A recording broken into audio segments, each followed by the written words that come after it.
Değerli arkadaşlar, bu çalışmamızın temel amacı bir temel insan hakkı ihlali olan başörtüsü yasağının siyasal, sosyal, psikolojik ve ekonomik maliyetini tespit etmek, başörtüsü yasağı uygulamasına dayanak oluşturan mevzuat altyapısını inceleyerek yasağın sonlandırılması için karar alıcılara önerilerde bulunmak, kamuoyunda bu konuda duyarlılık geliştirmektir.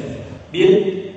Başörtüsü, İslam inanç sisteminin asli unsurlarından birisidir. Tarihi bir konu değildir. Devlet adına karar verenler başörtüsüne bu perspektiften bakmalıdırlar. 2. Yeni anayasada özgürlüklerin alanı genişletilerek inanç ve inandığı gibi yaşama özgürlüğünün garanti altına alınması, din ve vicdan özgürlüğünün güçlendirilmesi gerekmektedir. 3.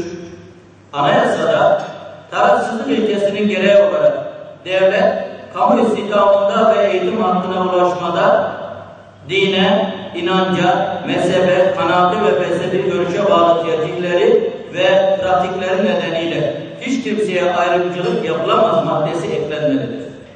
Eğitimin her safhasında kılık kıyafet, öğrenci ve eğitimciler için serbest olmalıdır.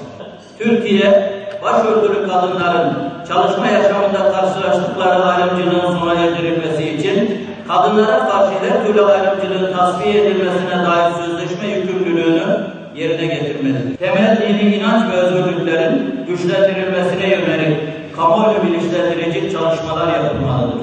Tüm kamu yöneticileri, yargı mensupları, temel insan hakları ve özgürlüklerinin kullanımı çerçevesinde bilgilendirilmeli, insan hakları ve özgürlükleri bağlamında bir bakış açısı kazandırılmalıdır.